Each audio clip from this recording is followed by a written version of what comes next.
वालेकुम जी, मैं हूं एडवोकेट जुनैद अहमद। आज की वीडियो जिस यूनिवर्सिटी लाहौर के इंटरव्यू की तैयारी के हवाले से है, जिसमें मैं आपको बताऊंगा कि इंटरव्यू में कौन-कौन से सवालात पूछे जाएंगे, यानी कि इंटरव्यू में किस तरह के सवालात होंगे और उनका आपने जवाब क्या देना है। क्योंकि इंटरव्यू में जो चीज़ मैटर करती है वो आपके आंसर्स मैटर करते हैं, ठीक है? और इंटरव्यू में क्या-क्या चीज़ें मैटर करती हैं वो भी इस वीडियो में इंशाल्लाह ताला मैं आपको बताऊंगा कि आपने किन-किन बातों का ख्याल रखना है। इंटरव्यू में जो सिलेक्शन होती है वो किस बेस पे होती है। जिस यूनिवर्सिटी लाहौर के इंटरव्यू की तैयारी के हवाले से आज का लेक्चर नंबर 1 है। इंटरव्यू की तैयारी के हवाले से मजीद लेक्चर्स भी मैंने इसी यूट्यूब चैनल पे अपलोड करने हैं, इसलिए आपने हमारा यूट्यूब चैनल को लाजमी सब्सक्राइब कर लेना है। जिन स्टूडेंट्स ने अभी तक सब्सक्राइब नहीं किया वो फर्स्ट ऑफ ऑल सब्सक्राइब कर लें, ताकि जैसे ही मैं इस वीडियो लेक्चर सीरीज के बाकी लेक्चर्स अपलोड करूं इंटरव्यू की तैयारी के हवाले से, वो लेक्चर्स आपको मिल जाएं। आज यहाँ तो स्टूडेंट्स चलें डिस्कस करते हैं जिस यूनिवर्सिटी लाहौर के इंटरव्यू के क्वेश्चंस और डिटेल्स को। इंटरव्यू के क्वेश्चंस को डिस्कस करने से पहले कुछ इंपॉर्टेंट चीज़ें मैं आप लोगों के साथ शेयर करना चाह रहा हूँ। जब भी आपने जिस यूनिवर्सिटी लाहौर में इंटरव्यू देने जाना है तो आपने इन चीज़ों का ख्याल रखना है, इनके मार्क्स मिलेंगे आपको, ठीक है। फर्स्ट ऑफ ऑल जो उनसे है जी, जब भी आपने जिस यूनिवर्सिटी लाहौर में इंटरव्यू देने जाना है तो आपकी प्रॉपर ड्रेस होनी चाहिए, ठीक है। आपकी अनएथिकल और अनप्रोफेशनल ड्रेस नहीं होनी चाहिए। आपकी ड्रेसिंग से ये लग रहा हो कि आप स्टूडेंट हैं, ठीक है। आपकी ड्रेसिंग से ये ना लग रहा हो अगर आप वो आए कि आप किसी एरिया के बदमाश हैं या आप स्टडी में इंटरेस्टेड नहीं हैं या यूनिवर्सिटी में आप सिर्फ घूमने फिरने आए हैं, ठीक है। आपकी ड्रेसिंग से ये लग रहा हो कि आप सेंसेबल हैं, ठीक है, और आप जो उनसे स्टडी में इंटरेस्ट रखते हैं, ठीक है। और जो गर्ल्स हैं वो काइंडली जो उनसे वो भी प्रॉपर ड्रेस पहन के चाहिएगा, ठीक है। आपकी भी प्रोफेशनल ड्रेस होनी चाहिए, कोई भी चीज़ रिवील ना हो रही हो आपकी ड्रेसिंग से, ठीक है। जब आपने इंटरव्यू के लिए जाना है तो आपने कॉन्फिडेंट रहना है, आपने कंफ्यूज नहीं होना। उन्होंने डिफरेंट क्वेश्चनिंग करनी है आपसे, आपको कंफ्यूज करने के लिए, तो आपने हरगिज भी कंफ्यूज नहीं होना। उसके बाद है जी, जैसे ही आपने इंटरव्यू देने के लिए रूम में एंटर होना है तो आपने सबको जो उनसे अस्सलाम वालेकुम कहना है, ठीक है, उन्हें सलाम कहना है, ठीक है। और देन आपने चेयर पे बैठने से पहले उनसे परमिशन ले लेनी है कि क्या यहाँ मैं बैठ जाऊँ, कैन आई सिट हियर, तो आपने उनसे परमिशन लेके बैठना है, ठीक है। नेक्स्ट है जी, आपने जब इंटरव्यू के अंदर जो लैंग्वेज यूज़ करनी है वो आप इंग्लिश यूज़ कर सकते हैं या उर्दू यूज़ कर सकते हैं, ठीक है। लेकिन आपने पंजाबी, सराइकी ये चीज़ें नहीं यूज़ करनी। कोशिश ये कीजिएगा कि इंग्लिश यूज़ कर लें, लेकिन अगर आप इंग्लिश प्रॉपर यूज़ नहीं कर सकते तो आप उर्दू यूज़ कीजिएगा, ठीक है। अच्छा स्टूडेंट्स, नेक्स्ट बात कर लेते हैं कि इंटरव्यू में किस मेजर कैटेगरीज के क्वेश्चन आएंगे। मैंने नीचे ये कुछ कैटेगरीज मेंशन कर दी हैं, इन कैटेगरीज के क्वेश्चन आएंगे। अब इन कैटेगरीज में किस किस टाइप के क्वेश्चन आएंगे मैंने आगे जाके बताया, तो आप वीडियो को ध्यान से देखिएगा। फर्स्ट ऑफ ऑल देखिए, जो फर्स्ट कैटेगरी है वो है जी इंट्रोडक्शन के हवाले से, ठीक है, इस कैटेगरी के क्वेश्चन आएंगे।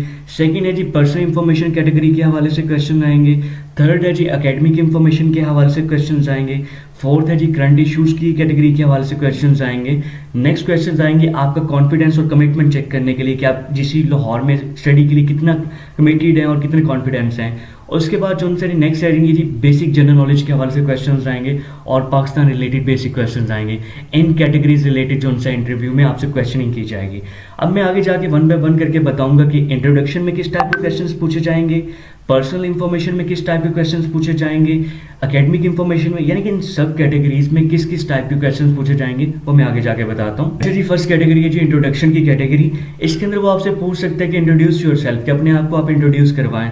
तो इंट्रोडक्शन के अंदर आपने बहुत ज़्यादा इरेलीवेंट चीज़ें नहीं बोलनी, मैंने यहाँ कुछ पॉइंट्स मेंशन कर दिए हैं। जब भी आपने अपना इंट्रोडक्शन करवाना तो आपने बोलना है माय नेम इज़ दिस, ठीक है, मेरा नाम ये है, इस जगह से बिलोंग करता हूँ, इंटरमीडिएट मैंने यहाँ से किया अच्छे नंबरों के साथ, ठीक है। इंग्लिश में बोल दीजिएगा कि उर्दू में एक अच्छे अंदाज में बोल दीजिएगा।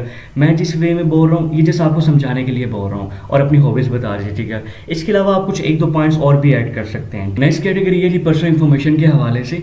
देखिए पर्सनल इन्फॉर्मेशन में वो किस टाइप के क्वेश्चंस करेगा। फर्स्ट ऑफ ऑल वो आपसे आपका नेम पूछेगा कि व्हाट्स योर गुड नेम, आपका नेम क्या है, तो आपने अपना नेम बताना है। देन वो आपसे आपका सिटी नेम पूछ सकते हैं तो आपने अपना सिटी नेम बताना है। वो आपसे आपका फादर नेम पूछेगा तो आपने अपना फादर नेम बताना है। वो आपसे पूछेगा व्हाट्स योर फादर प्रोफेशन, ये ज़रूर पूछते हैं कि आपके वालिद साहब का प्रोफेशन क्या है, तो आपने बताना है कि वो उनका ये बिजनेस है, ये गवर्नमेंट जॉब करते हैं। तो वो जो आप प्रोफेशन बताएंगे ना वो उसके रिलेटेड भी क्वेश्चंस कर सकते हैं कि ये प्रोफेशन क्यों है। अच्छा अगर आप कहेंगे कि पहले हमारा ये कारोबार था अब हम ये करते हैं, वो पूछेंगे कि आपने फिर पहले क्यों छोड़ दिया। मतलब कि उन्होंने क्वेश्चनिंग आपसे डिफरेंट करनी है, तो आपने एक्टिव माइंड रहना है, ठीक है। अब ये जो क्वेश्चन मैं आपके साथ शेयर कर रहा हूँ इनके रेलिवेंट क्वेश्चंस भी वो पूछेंगे, जस्ट यही नहीं पूछेंगे जैसे मैंने अभी बताया फादर प्रोफेशन के अंदर इस पॉइंट में जिस टाइप के मैंने क्वेश्चंस बताए आपने ख्याल कर लेना है। नेक्स्ट वो आपसे पूछेगा व्हाट्स योर हॉबी, तो अगर आप बताएंगे मेरी हॉबी ये है कि जैसे पौधों को पानी देना, प्लांटेशन करना है, तो वो पूछेंगे आपकी ये हॉबी क्यों है, आपने इसको क्यों पसंद करते हैं। मतलब इस तरह की डिफरेंट क्वेश्चनिंग कर सकते हैं। आप किस स्पोर्ट्स को लाइक करते हैं, आपकी फेवरेट स्पोर्ट्स क्या है, आप मतलब कि ये सब चीज़ें आप पूछ सकते हैं, आप अपना टाइम स्पेंड कैसे करते हैं, ये सब चीज़ें पूछेंगे। उसके बाद नेक्स्ट वो आपसे पूछ सकते हैं what's your city famous food, कि आपकी जो सिटी की फेमस फूड है वो क्या है। यानी कि वो पूछते हैं कि सपोज दैट आप लाहौर से हैं तो लाहौर की फेमस फूड क्या है, लाहौर की फेमस जगह कौन सी हैं, ठीक है, लाहौर की फेमस जो उनसे थिंग कौन सी है, लाहौर की फेमस पर्सनैलिटी कौन सी है। वो इस तरह पूछेंगे कि ये पर्सनैलिटी कहाँ से हैं, ठीक है, जिस सिटी से आप होंगे मोस्टली प्रॉब्लली वहाँ से होंगी। अब देखिए सपोज दैट अगर आप लाहौर से हैं तो लाहौर, अच्छा देखिए सपोज दैट मैं आपको एग्जांपल के तौर पे समझाता हूँ कि जब भी लास्ट टाइम जो जिस यूनिवर्सिटी लाहौर का इंटरव्यू हुआ था उसके अंदर एग्जामिनर ने उनसे पूछा था कि लाहौरी जो गेट्स हैं ना, लाहौर के जो गेट्स हैं वो कौन सा गेट कहाँ वाक़ है, तो ज़्यादातर जो पूछा गया था वो भाटी गेट के बारे में पूछा गया था। इंटरव्यू की तैयारी के हवाले से मजीद लेक्चर्स भी मैंने इसी यूट्यूब चैनल पे अपलोड करने हैं, इसलिए आपने हमारा यूट्यूब चैनल को लाजमी सब्सक्राइब कर लेना है। जिन स्टूडेंट्स ने अभी तक सब्सक्राइब नहीं किया वो फर्स्ट ऑफ ऑल सब्सक्राइब कर लें, ताकि जैसे ही मैं इस वीडियो लेक्चर सीरीज के बाकी लेक्चर्स अपलोड करूं इंटरव्यू की तैयारी के हवाले से, वो लेक्चर्स आपको मिल जाएं। तो ऐसे तमाम के तमाम स्टूडेंट जो जिस यूनिवर्सिटी लाहौर के इंटरव्यू देने जा रहे हैं तो वो जो लाहौर के जो गेट्स हैं ना उस पर गूगल से इंफॉर्मेशन ले लें कंप्लीट कि कौन सा गेट कहाँ मौजूद है, टोटल कितने गेट्स हैं, और अगर आप स्पेशली लाहौर से हैं तो तब तो ये इंफॉर्मेशन आपने जरूर लेके जानी है। लेकिन ऐसे तमाम के तमाम स्टूडेंट जो इंटरव्यू की तैयारी हमारी अकेडमी से करें, ये सब क्वेश्चनिंग के आंसर हम उनको करके देंगे, मटेरियल प्रोवाइड करेंगे, ठीक है। मैं अगेन चीज़ मेंशन कर दूं कि आप जिस भी सिटी से बिलोंग करते हैं उसके बारे में आपको पता होना चाहिए यहाँ क्या क्या चीज़ें हैं, फेमस क्या चीज़ है, ठीक है। स्पेशली आपने लाहौर में इंटरव्यू देने जाना है तो आपको लाहौर के गेट्स के बारे में पता होना चाहिए, भाटी गेट किधर, और जो बाकी गेट्स हैं, जस्ट मैं भाटी गेट का नहीं कह रहा, इसके रेलिवेंट चीज़ें करना आपका काम है। मैं जस्ट आपको आइडिया दे रहा हूँ कि इस टाइप के क्वेश्चन आने हैं, ठीक है। और आपकी जो उनसे है ना फेमस फूड क्या है और पर्सनैलिटी कौन सा है, फेमस जगह कौन सी है आपकी सिटी की, तो इस तरह की डिफरेंट चीज़ें पूछेंगे। नेक्स्ट है जी most important academic information. Mostly questions आपके यहाँ से होंगे, ठीक है। तो एकेडमिक क्वेश्चन में किस टाइप के क्वेश्चंस पूछे जाएंगे मैं आपको बताता हूँ। फर्स्ट ऑफ ऑल वो आपसे पूछ सकता है कि वर्ष योर मैट्रिक मार्क्स, कि आपके मैट्रिक के मार्क्स कितने थे, आपके ये तो ज़रूर पूछेंगे मैट्रिक के मार्क्स कितने हैं, इंटरमीडिएट के मार्क्स कितने हैं, और जीसी लाहौर का जो टेस्ट हुआ था उसमें क्या मार्क्स आए हैं। अगर आपके मार्क्स जीसी लाहौर में टेस्ट में कम है, इंटरमीडिएट में कम है या मैट्रिक में कम है, वो आपसे पूछ सकते हैं कि अच्छा आपके इंटरमीडिएट में मार्क्स अच्छे हैं, मैट्रिक में क्यों कम है, या जीसी यूनिवर्सिटी लाहौर के टेस्ट में क्यों मार्क्स कम है। तो आपने जो उनसे घबरा नहीं जाना, कंफ्यूज नहीं हो जाना, लॉजिकल आंसर करना है। और उसके बाद नेक्स्ट वो आपसे पूछेंगे कि आपने किस कॉलेज से इंटरमीडिएट किया है। इंटरमीडिएट में कुछ भी हो सकता है, एफएससी, एफए, आपने कौन से कॉलेज से किया है तो आपने उसका नेम बताना है। वो आपसे पूछ सकते हैं कि आपने इस कॉलेज को ही क्यों चूज़ किया, तो आपने वो भी बताना है, ठीक है। और इस कॉलेज के बारे में वो डिफरेंट चीज़ें पूछ सकते हैं तो आपने वो भी बतानी है। नेक्स्ट वो आपसे पूछ सकते हैं कि आपके इंटरमीडिएट में मेजर सब्जेक्ट्स कौन से थे। तो आपके इंटरमीडिएट में जो मेजर सब्जेक्ट्स थे ना, जैसे सपोज दैट अगर आपने एफएससी प्री इंजीनियरिंग कर रखी है तो मेजर सब्जेक्ट्स होते हैं मैथ, फिजिक्स, केमिस्ट्री, ये मेजर सब्जेक्ट्स हैं। तो आपके जो भी मेजर सब्जेक्ट्स होंगे ना आपने बताना है कि ये मेरे मेजर सब्जेक्ट्स थे। अगर आपने एफए कर रखा है तो जो आपके मेजर सब्जेक्ट्स हो आपने वो बताना है। तो जो भी आप मेजर सब्जेक्ट्स बताएंगे ना, मैं अगेन बता दूं, वो उसके रिलेटेड क्वेश्चनिंग कर सकते हैं। सपोज दैट मैं आपको बताता हूँ, आगे जाके बताता हूँ। नेक्स्ट वो आपसे पूछ सकते हैं कि आपके फेवरेट सब्जेक्ट नेम कौन सा है, तो आपने ध्यान से बताना है वो फेवरेट सब्जेक्ट नेम बताइएगा जिसके बारे में आपको चीज़ों का पता भी हो। अच्छा देखिए जो मेन इंपॉर्टेंट चीज़ें हैं ना, जो क्वेश्चनिंग आपसे की जानी है, तो फर्स्ट ऑफ ऑल आपने जिस भी प्रोग्राम में अप्लाई किया है ना, चाहे बीएस कंप्यूटर में किया, अगर आपने कंप्यूटर में अप्लाई किया वो कंप्यूटर के बारे में आपसे कुछ चीज़ें पूछेंगे, ठीक है। मदरबोर्ड क्या होता है, रैम क्या होता है, ठीक है। और मतलब कि जो कंप्यूटर के जो बेसिक नॉलेज है ना आपको वो पता होना चाहिए, ठीक है। अगर आपने बीएस फिजिक्स में अप्लाई किया तो डेफिनेटली जो आपने इंटरमीडिएट में फिजिक्स पढ़ी है वो उसकी यूनिट्स पूछेंगे कि इसका यूनिट क्या है, ठीक है, न्यूटन के लॉज क्या है, मतलब कि फिजिक्स की जो बेसिक नॉलेज है ना वो आपसे पूछेंगे। ये मैं जस्ट आपको आइडियाज़ दे रहा हूँ। आपने जिस सब्जेक्ट्स में अप्लाई किया आपने उसके अकॉर्डिंग प्रिपरेशन करके जाना है। सपोज दैट आपने किसी एक ऐसे सब्जेक्ट में अप्लाई किया जैसे बीएस जियोग्राफी, लेकिन बीएस जियोग्राफी के अंदर वो जियोग्राफी के हवाले से पूछेंगे, पाकिस्तान कहाँ लोकेट करता है, पाकिस्तान के मशरिक में कौन है, इस तरह की चीज़ें वगैरह। लेकिन उसके साथ साथ वो इंटरमीडिएट लेवल के भी क्वेश्चन करते हैं कि अच्छा जो आपके मेजर सब्जेक्ट्स थे, physics, suppose that physics subject था मेजर, वो आपसे पूछेंगे कि ओहम का यूनिट क्या है, ठीक है। मतलब कि डिफरेंट जो फिजिक्स में इंपॉर्टेंट यूनिट्स हैं, इंपॉर्टेंट न्यूटन फार्मूलाज हैं, इंपॉर्टेंट चीज़ें हैं, वो आपने करके जानी है। सेम वे में जो मैं सभी स्टूडेंट्स को कह रहा हूँ कि इंटरमीडिएट के अंदर जो आपने मेजर सब्जेक्ट्स पढ़े हैं उनके रिलेटेड जो इंपॉर्टेंट क्वेश्चंस बनते हैं, मेजर क्वेश्चंस बनते हैं, गूगल पे जाके आपने चेक कर लेना है, जो मेजर क्वेश्चंस बनते हैं वो आपने करके जाने हैं। जैसे केमिस्ट्री में अगर बात करें वाटर का फार्मूला, केमिस्ट्री के अंदर और कुछ फार्मूलाज हैं, ठीक है। और मैथ की बात, मैथ में नहीं क्वेश्चन पूछेंगे, इसे पूछ सकते हैं। बायो के अंदर कुछ मेजर चीज़ें पूछ सकते हैं। तो जो बेसिक चीज़ें होंगी, जैसे फिजिक्स के अंदर मैंने आपको बताया न्यूटन फार्मूला, ठीक है, और भी न्यूटन फार्मूला के हट के भी कुछ फार्मूलाज हैं वो आपसे पूछ सकते हैं, यूनिट के एब्रीवेशंस पूछ सकते हैं, ठीक है। इन सब चीज़ों पे वो आपने फोकस करना है। चाहे आपका कोई भी सब्जेक्ट्स है ना, आपने इन चीज़ों पे ज़रूर फोकस करना है। लेकिन स्पेशली अगर आपका BS जियोग्राफी है तो आपने जियोग्राफी के रिलेटेड चीज़ें करके जानी है, ठीक है। अगर आप BS जेंडर के हवाले से है तो वो इस तरह का कोई क्वेश्चन पूछ सकते हैं, जेंडर के हवाले से कुछ पूछ सकते हैं, ठीक है। तो आपने अपने जिस सब्जेक्ट्स में अप्लाई किया उसके रिलेटेड जो इंपॉर्टेंट क्वेश्चंस बनते हैं और जो इंटरमीडिएट में आपने पढ़ा है उसके अंदर जो इंपॉर्टेंट और बेसिक क्वेश्चन है जो मैंने यहाँ मेंशन कर दिए, आपने इन कैटेगरीज से चूज कर लेना है, अंदाजा कर लेना है, आपने वो करके जाना है। सपोज दैट अगर आप लॉ डिपार्टमेंट में अप्लाई कर रहे हैं, देखिए ये मैंने लॉ डिपार्टमेंट की बात की, लेकिन जो स्टूडेंट्स लॉ डिपार्टमेंट में नहीं भी अप्लाई किया जिन्होंने, वो भी ये क्वेश्चन करके जाइएगा, ठीक है। तो आपने क्या करना है, अगर आप लॉ डिपार्टमेंट में अप्लाई किया तो तब तो आप ये क्वेश्चन जरूर करके जाइएगा कि पाकिस्तान के कॉन्स्टिट्यूशन के हवाले से जो क्वेश्चंस बनते हैं कि टोटल कितने कॉन्स्टिट्यूशंस हैं, ठीक है। फर्स्ट कॉन्स्टिट्यूशन कब आया, सेकंड कॉन्स्टिट्यूशन कब आया, थर्ड कॉन्स्टिट्यूशन कब आया, ठीक है। फर्स्ट कॉन्स्टिट्यूशन के अंदर पाकिस्तान का नेम क्या था, सेकंड में क्या नेम था, थर्ड में क्या नेम था, और पाकिस्तान के जो फर्स्ट उनसे है ना चीफ जस्टिस हैं वो कौन से थे, लाहौर हाई कोर्ट के चीफ जस्टिस कौन से थे, फर्स्ट फीमेल जो उनसे चीफ जस्टिस सुप्रीम कोर्ट की कौन सी हैं, जो भी रिसेंटली अपॉइंट हुई हैं सुप्रीम कोर्ट की जज फीमेल, वो कौन सी हैं, ठीक है। उसके बाद जो पाकिस्तान की फर्स्ट कॉन्स्टिट्यूशन है उसकी हिस्ट्री के बारे में बहुत क्वेश्चन आते हैं कि पाकिस्तान की जो फर्स्ट कॉन्स्टिट्यूशन है वो इंडिपेंडेंस के बाद कितने साल बाद बना, ठीक है, किसने प्रपोज किया। तो ये आपने ना being a student, law student, आपने इनको और इनके रेलिवेंट लॉ के करंट सिचुएशन जो चल रही है, ठीक है, इलेक्शन कितने देर बाद होते हैं, सेनेट्स की कितनी सीट्स हैं, नेशनल असेंबली की कितनी सीट्स हैं, आप लॉ में क्यों जाना चाह रहे हैं, ठीक है, इन चीज़ों को आपने अच्छे से करके जाना है। लेकिन जिन्होंने बाकी सब्जेक्ट्स में भी अप्लाई किया हुआ वो भी ये चीज़ें कर लें तो बेहतर होगा। अच्छा देखिए स्टूडेंट्स, मैं अगेन मेंशन कर दूँ, ये जो एकेडमिक का पोर्शन है ना, इसमें जो आपके इंटरमीडिएट के जो मेजर सब्जेक्ट्स हैं उसमें से उसने क्वेश्चनिंग ज़रूर करनी है। तो आपके जो मेजर सब्जेक्ट्स हैं ना, physics, chemistry, bio chemistry, physics, computer, जो भी मेजर सब्जेक्ट्स हैं उनके बेसिक क्वेश्चंस का आपको पता होना चाहिए। इंटरव्यू आप देने जा रहे हैं वो कंप्यूटर के बारे में पूछ लेते हैं, कंप्यूटर का जो उनसे मदर पार्ट कौन सा, आपको वही नहीं पता, मदर बोर्ड का नहीं पता, तो फिर पीछे रह क्या जाता है। तो यानी कि बेसिक क्वेश्चंस आएंगे, डिटेल में बुक का एक एक वर्ड पढ़ने नहीं लग जाना। जो बेसिक क्वेश्चंस है ना, मेजर क्वेश्चंस है, आपने उनको प्रिपेयर करना है। उसके साथ साथ जब आपने इनको प्रिपेयर कर लेना है तो आपने देखना है कि आपने किस प्रोग्राम में अप्लाई किया है। तो सपोज डैट आपने BS फिजिक्स में अप्लाई किया तो आपने फिजिक्स को अच्छे से कर लेना है। तो अगर आपने अप्लाई किया BS जियोग्राफी में तो आपने जियोग्राफी, पाकिस्तान की जो जियोग्राफी है ना उसको देखना है, ठीक है। अगर मतलब कि फिर आपने देखना है कि आपने किस प्रोग्राम में अप्लाई किया, आपने उस रिलेटेड क्वेश्चंस को प्रिपेयर करना है, ठीक है। इंटरव्यू की तैयारी के हवाले से मजीद लेक्चर्स भी मैंने इसी यूट्यूब चैनल पे अपलोड करने हैं, इसलिए आपने हमारा यूट्यूब चैनल को लाजमी सब्सक्राइब कर लेना है। जिन स्टूडेंट्स ने अभी तक सब्सक्राइब नहीं किया वो फर्स्ट ऑफ ऑल सब्सक्राइब कर लें, ताकि जैसे ही मैं इस वीडियो लेक्चर सीरीज के बाकी लेक्चर्स अपलोड करूं इंटरव्यू की तैयारी के हवाले से, वो लेक्चर्स आपको मिल जाएं। नेक्स्ट बारी आ जाती है करंट इशू क्वेश्चंस के हवाले से।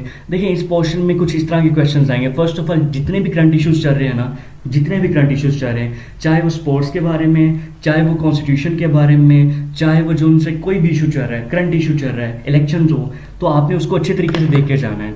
उसके बाद नेक्स्ट है question to check your confidence and determination for GCL admission. देखिए ये क्वेश्चन उन्होंने आपसे पूछना ही पूछना है, ठीक है। बेसिकली ना एग्जामिनर जो उनसे होता है ना, आप लोगों के कॉन्फिडेंस को चेक करने के लिए और आपकी डिटर्मिनेशन को चेक करने के लिए क्वेश्चंस पूछता है, आपको शेक करने की कोशिश करता है, आपको कंफ्यूज करने की कोशिश करता है। ये क्वेश्चन वो इसलिए पूछता है कि ताकि आपको चेक किया जाए क्या वाकई में आप एलिजिबल हैं कि आपको GC यूनिवर्सिटी लाहौर में एडमिशन दिया जाए। मैं फर्स्ट ऑफ ऑल वो आपसे पूछता है कि आपने GC यूनिवर्सिटी लाहौर को क्यों सिलेक्ट किया, बाकी यूनिवर्सिटीज़ भी तो थी, आप उनकी तरफ भी तो जा सकते थे। तो आपने जो इसका आंसर करना है वो लॉजिकल होना चाहिए कि आपने GC यूनिवर्सिटी लाहौर को क्यों सिलेक्ट किया, ठीक है, क्यों आप यहाँ एडमिशन लेना चाह रहे हैं। नेक्स्ट वो पूछेगा why you want to get admission या why you want to study in GCUL, कि आप GC यूनिवर्सिटी लाहौर में स्टडी क्यों करना चाह रहे हैं। तो आपने लॉजिकल आंसर करना है, ठीक है, बच्चों वाला आंसर नहीं होना चाहिए। उसके बाद नेक्स्ट वो आपसे पूछेगा why you want to study in GCUL, ये कॉमन क्वेश्चन हो गए। नेक्स्ट वो आपसे पूछेगा कि अगर आपको GC यूनिवर्सिटी लाहौर में हम एडमिशन नहीं देते देन आप क्या करेंगे। नेक्स्ट वो आपसे पूछ सकते हैं कि अगर आपको हम GC यूनिवर्सिटी लाहौर में एडमिशन नहीं देते या अगर आपको यहाँ एडमिशन नहीं मिलता तो आप क्या करेंगे। तो इसका भी एडमिशन जो है ना लॉजिकल होना चाहिए, ठीक है। और अगर आप रिपीटर हैं, यानी कि अगर आपने इंटरमीडिएट रिपीट किया या उसके अंदर गैप आ गया यूनिवर्सिटी में एडमिशन लेते वक्त, तो वो क्यों गैप आया, वो आपसे ये क्वेश्चन पूछेंगे, तो आपने कंफ्यूज नहीं होना, लॉजिकल आंसर करना है। इनको अच्छे से प्रिपेयर कर लीजिएगा इन क्वेश्चंस को, ठीक है, इनके रेलिवेंट भी कर लीजिएगा। इन सब क्वेश्चंस के आंसर हम अपनी एकेडमी में, जो हमारी एकेडमी में स्टूडेंट्स इनरोल हुए हैं इंटरव्यू की प्रिपरेशन के हवाले से, हम उनको इन सब की तैयारी इंशाल्लाह करवाएंगे, ठीक। नेक्स्ट पोर्शन है जी बेसिक जनरल नॉलेज का। देखिए इस पोर्शन में उसने बेसिक जनरल नॉलेज पूछना है, वो आपसे एब्रीवेशन पूछेगा, लाइक WHO, नेटो, UNO, ये किसकी एब्रीवेशन है। WHO आपको पता है वर्ल्ड हेल्थ ऑर्गेनाइजेशन। तो इस तरह की जो फेमस ऑर्गेनाइजेशंस हैं, ठीक है, इंटरनेशनल लेबर के हवाले से जो है ऑर्गेनाइजेशन है, यानी कि जो फेमस ऑर्गेनाइजेशंस हैं आपको गूगल से मिल जाएंगी, आपने उनकी एब्रीवेशंस को देख लेना है कि किसकी एब्रीवेशन का मीनिंग क्या है, ठीक है। उसके बाद वो कंट्री की लोकेशंस पूछ सकते हैं कि पाकिस्तान किस जगह लोकेट करे, जैसे पाकिस्तान साउथ एशिया में, इंडिया किस जगह लोकेट करता है, ठीक है, मतलब लोकेशन पूछ सकते हैं, पाकिस्तान के मशरिक में क्या है, भारत पाकिस्तान के किस साइड पे है, मतलब इस तरह की डिफरेंट कंट्रीज की लोकेशन पूछ सकते हैं। उसके बाद वो आपसे कंट्री के कैपिटल्स पूछ सकते हैं कि किस कंट्री का क्या कैपिटल है, जैसे अफगानिस्तान का क्या कैपिटल है, अफगानिस्तान का जो फ्लैग है, अफगानिस्तान का नेम क्या है, पाकिस्तान का नेम क्या है, अफगानिस्तान की करेंसी क्या है, तुर्की की करेंसी क्या है, बांग्लादेश की करेंसी क्या है, यानी कि जो पाकिस्तान के नेबर कंट्रीज जिनका पाकिस्तान के साथ रिलेशन है, वो उनकी करेंसी के बारे में पूछ सकता है। उसके साथ साथ वो आपसे ये भी पूछ सकते हैं टोक्यो ओलंपिक जोन से है ना, उसकी फ्लैग में कितने रिंग्स होते हैं, वो कहाँ होता है, जापान में होता है, कब कितने साल बाद होता है, टोक्यो ओलंपिक के बारे में देख लीजिएगा। उसके बाद नेक्स्ट पोर्शन है जी पाकिस्तान रिलेटेड क्वेश्चंस। इसके अंदर वो फर्स्ट ऑफ ऑल जो करंट है ना चीज़ें हो रही हैं उनके बारे में पूछेगा, जैसे कि रिसेंटली कायद आज़म का जो उनसे डेट ऑफ बर्थ था, ठीक है, वो इनके बारे में पूछ सकते हैं कि कायद आज़म की डेट ऑफ बर्थ क्या है, डेट ऑफ डेथ क्या है, ठीक है, और कायद आज़म के बारे में पूछ सकते हैं। उसके बाद नेक्स्ट वो पाकिस्तान की कॉन्स्टिट्यूशनल हिस्ट्री, कि पाकिस्तान का फर्स्ट कॉन्स्टिट्यूशन कितने सालों बाद बना, कब बना, कितने कॉन्स्टिट्यूशन है, किसने फर्स्ट कॉन्स्टिट्यूशन बनाया, ठीक है, फर्स्ट प्रेसिडेंट कौन सा था, सेकंड प्रेसिडेंट कौन सा था, फर्स्ट प्राइम मिनिस्टर कौन सा था, सेकंड प्राइम मिनिस्टर कौन सा था, टोटल जो उनसे कितने गवर्नर जनरल थे, कायद आज़म फर्स्ट गवर्नर जनरल थे, ये चीज़ें आपको पता होनी चाहिए, ठीक है। उसके बाद नेक्स्ट वो मार्शल लॉ का पूछेगा कि फर्स्ट मार्शल लॉ टोटल कितने मार्शल लॉ थे, किस किसने मार्शल लॉ कब कब लगाया, ठीक है। उसके बाद नेक्स्ट वो आपसे पूछेगा मैप को कैसे चेक कर सकते हैं, इंपॉर्टेंट पॉइंट है, आपको मैप को चेक करना आना चाहिए। आपने इसके लिए क्या करना है, यूट्यूब पे वीडियो देख लेनी है, हाउ टू चेक मैप। आपको पाकिस्तान का मैप या ओवरऑल जो सा वर्ल्ड का मैप चेक करना आना चाहिए। उसके बाद जो पाकिस्तान की जितनी भी नेबर कंट्रीज है ना, वो किस साइड पे आपको पता होना चाहिए, जैसे पाकिस्तान के मशरिक में क्या वो आपसे पूछ सकते हैं, ठीक है, तो इन चीज़ों का पता होना चाहिए। पाकिस्तान में टोटल कितने हाउसेज हैं, यानी कि नेशनल असेंबली, सेनेट, आपको पता होना चाहिए। जनरल इलेक्शन की टर्म क्या होती है, 5 ईयर्स के बाद होता है, कब होता है, लास्ट टाइम कब हुआ था, सेनेट के कितने मेंबर्स होते हैं और नेशनल असेंबली के कितने मेंबर्स होते हैं, आपको ये भी पता होना चाहिए। मतलब इस तरह की जो पाकिस्तान की बेसिक इंफॉर्मेशन है, सिटी वाइज पूछ सकते हैं कि कौन सा सिटी किसके लिए फेमस है, ठीक है, लाहौर के भाटी गेट्स के पूछ सकते हैं, लाहौर के गेट्स के बारे में पूछ सकते हैं, ठीक है, और सिटी ऑफ लाइट्स के बारे में पूछ सकते हैं, यानी कि हमारे जो पाकिस्तान में जो सिटीज़ है ना उनकी डिफरेंट इंफॉर्मेशन पूछ सकते हैं, जैसे सिटी ऑफ टेक्सटाइल, जैसे देखिए पाकिस्तान की वो सिटीज़ है ना उनकी इंफॉर्मेशन पूछ सकते हैं, जैसे city of textile, city of light, इस तरह की डिफरेंट चीज़ें पूछ सकता है, ठीक है। देखिए लाहौर में जो बादशाही मस्जिद है या जो भी इस तरह की जो फेमस प्लेसेस हैं या जो हमारी कस्टम्स को रिप्रेजेंट करती हैं, उनके हवाले से वो पूछ सकते हैं। किसी भी सिटी के अंदर जो भी कोई फेमस चीज़ है उसके हवाले से पूछ सकते हैं, डेजर्ट्स के हवाले से पूछ सकते हैं, लार्जेस्ट मॉस्क पाकिस्तान में कौन सी है, यानी पाकिस्तान की जो बेसिक इंफॉर्मेशन है ना वो आपसे पूछ सकते हैं। पाकिस्तान की इंडिपेंडेंस हिस्ट्री के बारे में पूछ सकते हैं, तो आपको मेक श्योर ये चीज़ें आती हो। लेकिन जो ज़्यादा चीज़ें पूछी जाएंगी वो आपके सब्जेक्ट के रिलेटेड पूछी जाएंगी, जिस सब्जेक्ट में आपने अप्लाई किया है और इंटरमीडिएट में जो पढ़ा है, तो वहीं से चीज़ें पूछी जाएंगी, तो आपने परेशान बिल्कुल भी नहीं होना। इसके साथ साथ जीसी लाहौर के इंटरव्यू की प्रिपरेशन के लिए आप हमें इंस्टाग्राम अकाउंट पे भी कांटेक्ट कर सकते हैं, जिसका नेम है लेट प्रिपरेशन का। आपने यहाँ सिंपली हमसे कांटेक्ट कर लेना है, इंशाल्लाह ताला यहाँ आपको कंप्लीट डिटेल्स भी प्रोवाइड की जाएगी कि इंटरव्यू कब होना है, कब हो रहा है, और उसके साथ साथ इंटरव्यू में जो चीज़ें मैंने बताई हैं उनके आंसर्स भी बताए जाएंगे। बाकी अगर आपका फर्दर कोई भी क्वेश्चन हो तो इस वीडियो के कॉमेंट में भी आप पूछ सकते हैं। अदरवाइज हमारा फेसबुक पेज है ब्रिस्टल लॉ अकेडमी, आप इसको भी ज्वाइन कर लीजिएगा, यहाँ से भी हमसे पूछ सकते हैं। जिनका इंस्टाग्राम अकाउंट नहीं है वो इसको फॉलो कर लीजिएगा, यहाँ भी हम कंप्लीट अपडेट कर देंगे। बाकी दुआ में याद रखिएगा।